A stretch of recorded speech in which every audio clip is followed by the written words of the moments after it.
तर नमस्कार पब्लिक, मी तुमच्या सर्वांची लाडकी रावडी. तर आज आपली कॉलेज सुट्टी होती, त्यामुळे निवांत उठायचं म्हटलं. निवांत उठून झाल्यावरती आलो बघा डायरेक्ट बाहेर. बाहेर आल्यावर काही रुंदा आमची शतपावली कराल ती, त्यामुळे तिला कर कर म्हटलं. ती काय लाजून आत गेली. आत गेल्यावर डायरेक्ट तिनं आणलं सैलच. सईला बघून सईला कॅमेऱ्याला बघून लागली पळायलाच लाजून. तिला म्हटलं थांब थांब थांब. आलो म्हणताना आमचा तवर शूटर बघा निवांत खुर्ची घालून कशाचा विचार होत होता काय माहिती. शाळा चालू होत्या का दिवाळी होत्या, दिवाळीला कपडे घेतात का नाही ते विचारत होता. तवर म्हटलं थांब थांब थांब म्हटल्यावरती हो शूटर लागला होता शक्ती म्हणून पळायला. तवर आमच्या सईनं काहीतरी नवीनच हत्यार काढलं होतं बा बाहेर. यांना म्हटलं भांडी कुंडी खेळायला आलाय, मला पण घेता काय म्हणताना श्रीशा लागली पळायलाच. श्रीशाला म्हटलं थांब थांब म्हटल्यावरती श्रीशा गेली पुढे. तवर आमचं बघा ही बोका कसा खेळायला तर निवांत. श्रीशाला म्हटलं थांब की मला पण घे की खेळायला म्हटल्यावर श्रीशा लागली उठून पळायलाच.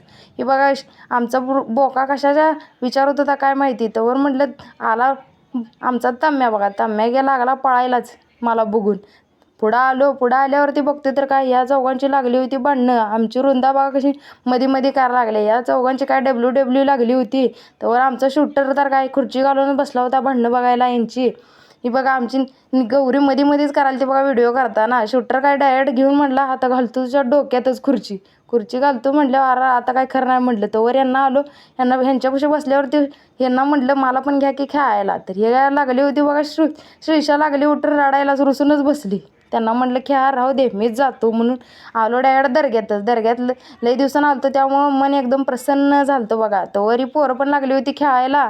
यांना म्हटलं खेळा फुटबॉल खेळायला ती यांच्या आयुष्याचा गोल काय माहिती. तवर ह्यो तर गोल करा म्हटलं. तवर पुढं आलो बघते तर काय सुमितनं आमच्या निवांत किल्ल्याचं नाव विचारलं होतं. म्हटलं शूटर काय माहीत नाही मला कुठला किल्ला केलाय पण केलाय.